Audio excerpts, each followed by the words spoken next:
kalau bisa sejak mengurusnya, memandikannya, mengkafankannya, menyolatkannya untuk kemudian mengantarnya ke kubur.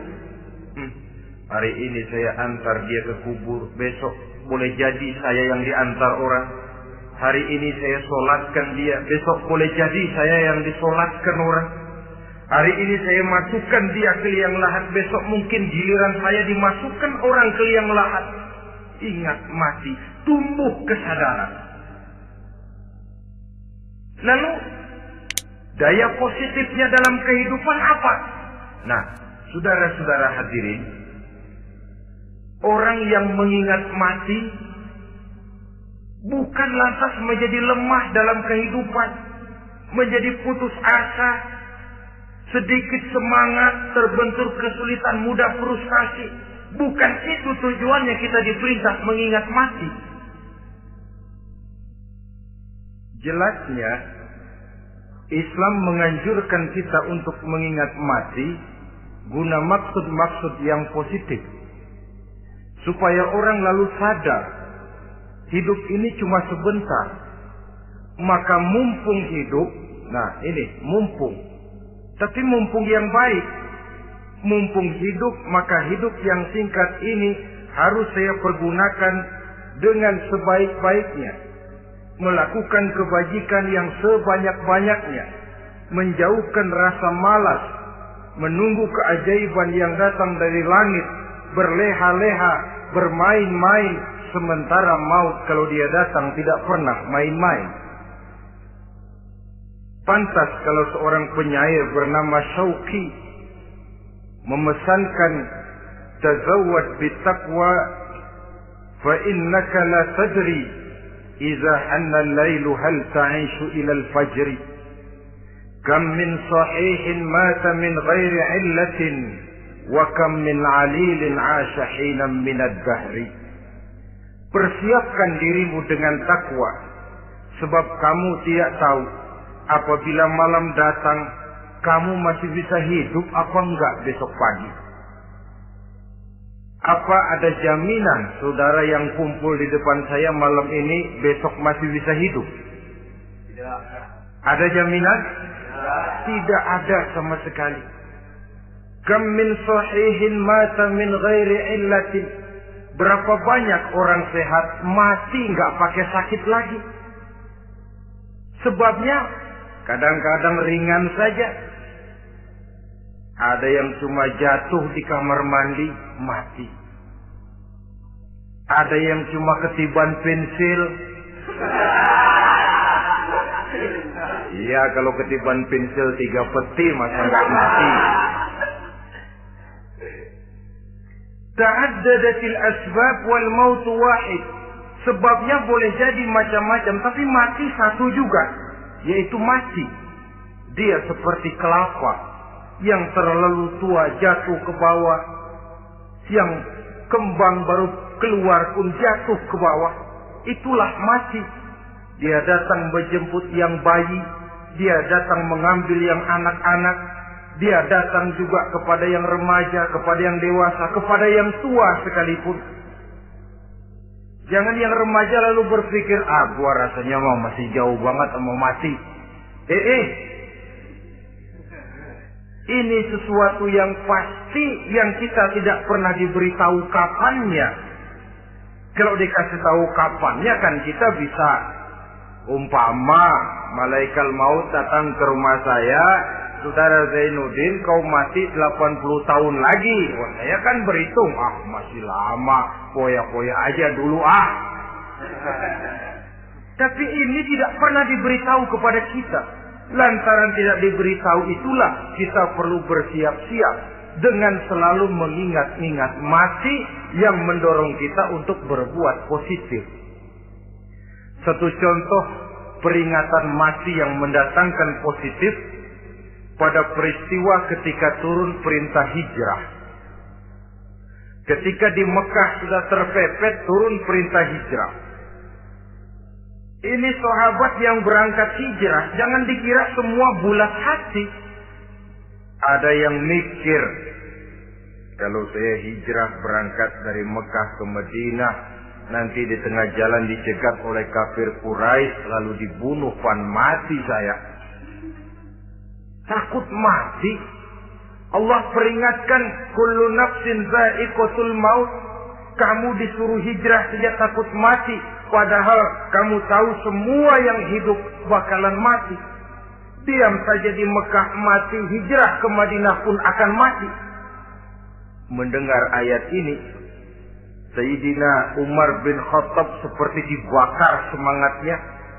Kalau sebagian sahabat hijrah sembunyi-sembunyi, beliau mau hijrah itu malah bajingan Quraisy dikumpulkan dekat Ka'bah. Pidato, ya ma'syarul Quraisy, dedengkot Quraisy, dengerin. Besok pagi yang namanya Umar bin Khattab mau hijrah dari Mekah ke Madinah. Siapa yang kepengen kepalanya berpisah dengan badannya, persilahkan cegat Umar di jalanan. Besok dengan tenang dia berangkat hijrah, gak ada yang berani nyegat. Tuh Quraisy juga barangkali mikir, gue ngapain nyegat penyakit. Begitu ingat mati, timbul semangat juang, timbul semangat berbuat. Ini ingat mati yang positif, bukan yang melemahkan semangat. Dah jangan kerja rajin-rajin dah, lu bakalan mati. Ini ingat mati yang salah pasang.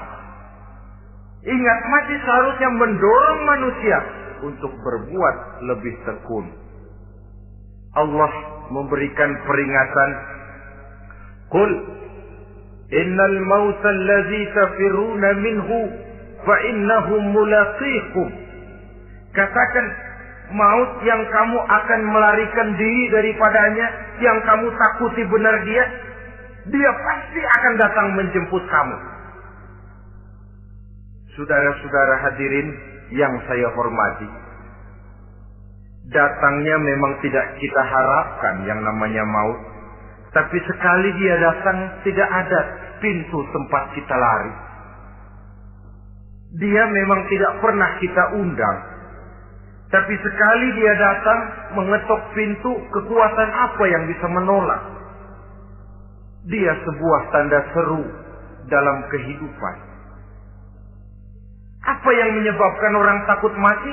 Pertama barangkali karena dia tidak tahu bagaimana kehidupan sesudah mati. Alam kubur gelap, alam akhirat gelap. Sehingga dia bingung, lantaran bingung lalu jadi takut. Yang kedua boleh jadi oleh bayangan-bayangan dosa yang pernah dia kerjakan di dunia ini. Kerjanya cuma menumpuk dosa. Dia gembira, bahagia, tertawa di atas tumpukan dosanya. Merasa segan berpisah dengan seluruh kehidupan ini. Sehingga boleh jadi maut adalah sesuatu yang ditakutkannya benar dalam kehidupan. Tapi bagaimanapun takutnya, tidak ada tempat lari dari dia. Dalam ayat lain Allah jelaskan, Aynama takunu yudrikumul mautu walau kuntum fi burujim musayyada. Di mana saja kamu berada, dalam benteng yang paling tangguh sekalipun, maut pasti akan datang menjemput kamu. Nah, bagaimana caranya maut datang menjemput kita? Bila datang dia, sang malaikat pencabut nyawa, malaikat Israel namanya, hendak mengambil roh kita. Dalam suasana macam begitu, di akhir kehidupan dunia, dalam berhadapan dengan sakaratul maut, terbagilah manusia dalam dua bagian besar. Pertama, yang menghadapi sakaratul maut itu dengan husnul khatimah, baik di akhirnya, sehingga pada saat ruhnya berpisah dengan jasadnya, kelihatan dia seperti senyum, mukanya cerah. Bahkan sebelum itu boleh jadi dia sempat meninggalkan pesan-pesan yang baik. ada yang sempat azan, ada yang sempat baca Quran. Pernah kan nemui orang yang mau mati seperti itu? Yang sempat azan, yang sempat baca Quran, yang sempat meninggalkan wasiat-wasiat yang baik. Sebab apa? Malaikat maut datang menjemput mereka juga dengan baik-baik. Dicabut ruhnya perlahan-lahan. Tapi sungguh pun perlahan-lahan. Pedihnya, sakitnya tetap tiada tara. Rasulullah Sallallahu Alaihi Wasallam, dikala beliau hendak berhadapan dengan sakaratul maut, diceritakan mencelupkan tangannya ke dalam gelas berisi air, lalu mengusapkannya ke muka beliau seraya berdoa, "Ya Allah, mudahkan saya dalam menghadapi sekarat ini." Beliau juga yang mengatakan bahwa sakitnya sakaratul maut sama dengan 300 kali bacokan pedang. Sehingga kita diajarkan doa, di antara doa selamat itu kan ada Allahumma hawwin alaina fi sakaratil. Ya Allah, mudahkan saya di dalam menghadapi sakaratul maut itu. Ketika ruh ini keluar dari jasad, mata masih mengikuti ruh itu. Jika kadang-kadang ada yang matanya terbelalak dan tidak sempat ditutup, terbuka terus, mengikuti ruh itu keluar dari jasadnya. Adapun golongan kedua, manusia yang ketika berhadapan dengan sakaratul maut mendapatkan su'ul khatimah, jelek di penghabisannya. Sekaratnya sudah setengah mati, lalu jelek juga di akhirnya, mati dalam keadaan yang tidak baik, tidak terpuji. Ada yang lagi megang kartu, mati. Ada yang lagi di tempat ngadu ayam, mati. Ada yang lagi di tempat pelacuran, mati. Ada yang lagi megang botol minuman keras, mati. Nih barangkali malaikat maut gemes banget nariknya, lu bajingan, lu tarik terus. Mati su'ul khatimah. Makanya bagus itu. Kadang-kadang di majelis-majelis taklim kan sering dibaca, Ya Allah biha, Ya Allah biha, Ya Allah bihusnil khatimah. Kan ada itu? Ada enggak? Saudara hadirin, mohon agar oleh Allah kita diberikan husnul khatimah, baik di saat ruh akan berpisah dengan jasad. Ini sesuatu yang pasti. Sang malaikat maut datang menjemput nyawa. Setelah ruh berpisah dari badan, maka tinggallah sang badan. Ditangisi oleh semua yang kita tinggalkan. Sehingga kepada putrinya Fatimah, ketika malaikat maut datang hendak menjemput baginda Nabi, beliau berkata kepada anaknya, Fatimah, kamu tahu siapa yang datang? Saya tidak tahu, Bapak. Yang datang hadimul lazat. Itu dia yang menghancurkan seluruh kesenangan dunia. Wa qati'u syahwat, yang memisahkan kita dengan seluruh yang kita cintai. Dia malaikat maut, Pak. Manakala jasad sudah ditinggalkan oleh ruh, itulah yang dikerubungi orang. Anak menangis, istri menangis, orang tua bersedih, teman-teman merasa kehilangan, menangisi jasad. Diuruslah jasad kita, dimandikan sebagaimana mestinya, dikafankan dengan kain putih 3 lembar, itu yang hendak kita bawa kembali ke tempat asal kita. pakaian sutra, jas yang mereknya Switzerland wool, kain yang Samarinda, sepatu yang Belly atau Beltoni, jam tangan yang Rolex, kendaraan yang serba mewah. Tidak ada yang menyertai kita. Kain putih 3 lembar itu saja lagi. Demi setelah dikafankan, dibujurkan kita menghadap ke arah kiblat, orang banyak pun datang menyolatkan kita dengan 4 takbir, diiringi dengan doa. Lalu upacara pelepasan, berangkat kita meninggalkan anak, istri, suami, kampung halaman, tanah air, bahkan alam dunia ini. Selamat tinggal alam dan seluruh isinya. Tinggallah yang tinggal. Saya akan kembali ke tempat asal dari mana saya datang untuk kembali mempertanggungjawabkan seluruh perbuatan saya dalam kehidupan ini. Manakala upacara pelepasan selesailah sudah, dimasukkan kita ke keranda jenazah, digotong orang, bismillah wa ala millati rasulillah,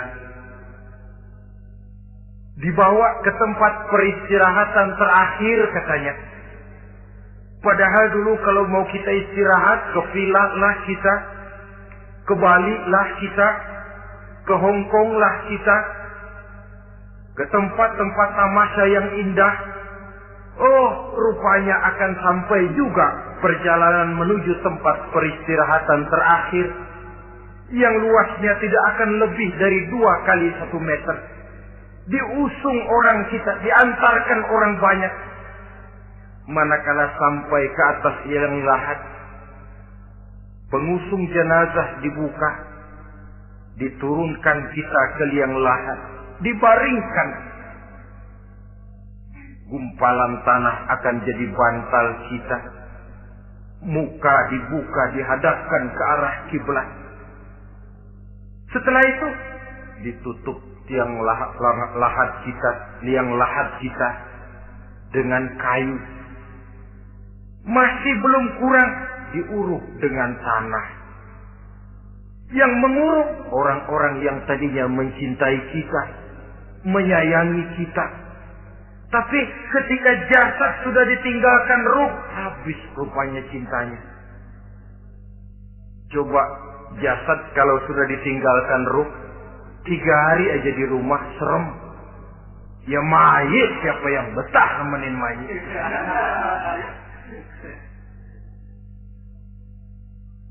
Lalu bila upacara pemakaman selesai, maka berusahalah semuanya. Para pengantar akan kembali ke rumahnya masing-masing. Maka masuk kita ke alam kehidupan, yaitu yang disebut alam barzakh atau alam kubur. Apa selesai hidup sampai di situ? Tidak. Hanya beberapa langkah setelah yang mengantar kita pulang, diriwayatkan dalam hadis Bukhari dan Muslim, bila seseorang sudah diletakkan di kuburnya, lalu yang mengantar kembali pulang, maka roh si mayit akan dapat mendengar bunyi terompak orang yang pulang itu. Bunyi terompaknya terdengar. Datang 2 malaikat menanyakan dia dengan pertanyaan-pertanyaan yang kalau bisa dijawab dengan betul. Dua malaikat yang bernama Munkar Nakir akan bilang, jawabanmu betul. Tenanglah kau di sini, naumatal arus. Tidurlah kau di sini seperti tidurnya pengantin. Orang yang baik-baik di alam kuburnya akan mendapat nikmat kubur. Sehingga masa penantian yang lama, jangan lupa, kita masuk ke kubur itu kan menunggu sampai datangnya hari kiamat. Jadi kalau kiamat umpama masih 1000 tahun lagi, ya 1000 tahun kita menunggu. Orang yang baik-baik penantian di alam kubur, kata malaikat, naumatan arus, tidurlah kamu seperti tidurnya pengantin. Bagaimana sih tidurnya pengantin? Enggak berasa. Iya, kata anak sekarang, endah aja. Begitu mendusin pagi, kata lakinya, malam sebentar bener ya Neng. Sebentar betul katanya malam. Ya tentu saja tidak terasa. Kenapa? Dia tidak pernah memikirkan waktu. Terbawa oleh kenikmatan dan kelezatan yang dirasakannya dalam kehidupan. Tapi orang kafir, orang yang dosanya bertumpuk, tidak sanggup menjawab pertanyaan dua orang malaikat, maka dia akan mendapat azab di alam kuburnya terus menerus siang dan malam sampai datangnya hari kiamat. Ibarat maling ayam ketangkep, belum masuk pengadilan udah dikebukin duluan. Kan begitu kan? Ada maling ayam nggak di sini? Nah, itu yang nyaut tadi pengalaman itu. Di sidang belum divonis, belum digebukin babak belur. Saudara hadirin, maka alam kubur bisa merupakan raudhatun min riyadil jannah. Taman di antara taman-taman surga pun juga bisa merupakan hufratun min hufarin niran, menjadi liang daripada neraka. Ada lagi riwayat yang dari Imam Muslim yang diperoleh dari Zaid bin Sabit. Zaid bin Sabit cerita, suatu hari kami bersama Rasulullah sallallahu alaihi wasallam berada dalam kebun kepunyaan Bani Najjar. Rasulullah sedang duduk di atas keledai. Tiba-tiba entah bagaimana itu keledai terkejut, kaget, berontak, hampir Rasulullah jatuh. Rasulullah kemudian bertanya, rupanya di kebun itu ada kuburan tua, 5 atau 4 kuburan. Rasulullah lalu bertanya, saudara-saudara ada yang tahu nggak ini kuburan siapa? Nggak ada ya Rasulullah. Memang kenapa? Ini penghuni kuburnya lagi disiksa oleh Allah. Andai kata boleh saya mohon kepada Allah supaya kamu dengar seperti yang saya dengar, andai kata saja kamu kuat mendengarnya, saya pasti akan berdoa. Tapi sayang, saya yakin kamu pasti tidak akan kuat mendengar mereka mendapat azab di kuburnya. Hadis sahih riwayat Imam Muslim dari Zaid bin Sabit. Kehidupan di alam barzakh. Pak, iya kalau yang matinya dikuburin. Lah kalau yang matinya diceburin ke laut, dibakar, di medan perang hilang gak ketahuan kemana jenazahnya. Saudara, hilang kek, dikubur kek, di dalam lautan direndam kek, itu kan cuma logika kita. Menurut Allah tidak ada perbedaan orang mati dikubur di dasar lautan atau dibakar sampai jadi abu atau gugur di medan perang tidak ketemu jenazahnya. Entah mereka tetap masuk ke alam barzakh namanya.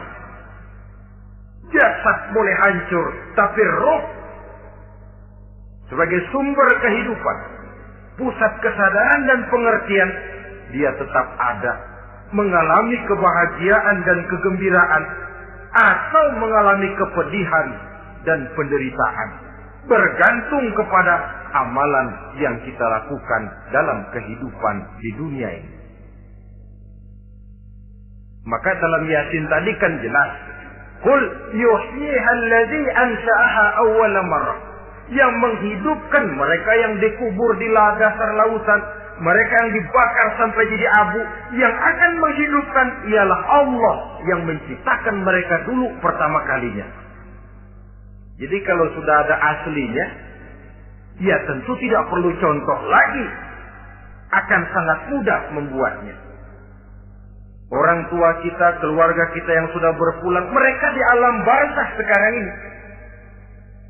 Bisa mendapat nikmat kubur, bisa mendapat azab kubur. Bergantung amalan mereka dalam kehidupan di dunia ini. Dalam Musnad Imam Ahmad dan Sahih Abi Hatim malah ada tambahan riwayat. Orang yang banyak kebajikannya di dunia, amalannya akan datang menemani dia. Sholatnya dekat kepalanya, puasa sebelah kanan, zakat sebelah kiri. Menghibur dia. Malahan dikatakan berbentuk orang yang cantik menemani dia di alam kuburnya. Aneh dia tanya, man anta lam ara fid dunya ajmal minka? Siapa kamu? Di dunia ini belum pernah saya melihat orang secantik kamu. Dia jawab, ana amaluka sholeh. Saya adalah amalmu yang soleh yang kau kerjakan waktu di dunia. Saya sekarang diperintahkan untuk menemani kamu di sini. Alhamdulillah. Sedangkan amalnya yang jahat akan datang dalam bentuk yang menyeramkan menemani dia di sana. Bayangin deh, di kuburan ditemenin yang serem-serem. Sama juga di dunia. Di dunia, kalau kita di tempat gelap ditemenin orang cakep, enak nggak? Wah, pengalaman. Tapi coba bayangin, sudah tempatnya gelap, yang nemenin jelek nggak ketulungan, gerah kita. Nah, saudara hadirin yang saya hormati, lalu bagaimana tempat arwah-arwah yang sudah kembali menghadap Allah yang disebut mustaqarrul arwah itu? Macam-macam tingkatannya sesuai dengan profesi dan amalannya waktu di dunia. Ada roh-roh itu yang setelah pisah dengan jasad, artinya mati, ditempatkan di tempat yang disebut a'la iliyin, tempat yang tertinggi. Siapa ini? Arwahnya para nabi dan para rasul. Ini fi a'la iliyin, di tempat yang tertinggi. Arwahnya para nabi, arwahnya para rasul. Dan karena kita bukan nabi, bukan rasul, ya jangan mimpi dapat tempat fi a'la iliyin. Kecuali kalau Allah menghendaki, itu hak prerogatif Allah. Tapi kan tidak adil kalau Allah melakukan itu. Ini kelompok roh-roh yang masuk golongan VIP. Wah, the first class. Para nabi, para rasul. Lalu ada pula roh-roh itu yang setelah pisah dengan jasadnya diumpamakan seperti burung-burung hijau yang berterbangan di perkebun-kebunan surga. Roh siapa mereka ini? Rohnya para syuhada, orang-orang yang mati syahid gugur membela agama. Nah, ini bedanya orang mati syahid dengan pahlawan, ya. Apa bedanya syuhada dengan pahlawan? Kalau syuhada, orang yang gugur membela agama, niatnya karena Allah, mati syahid.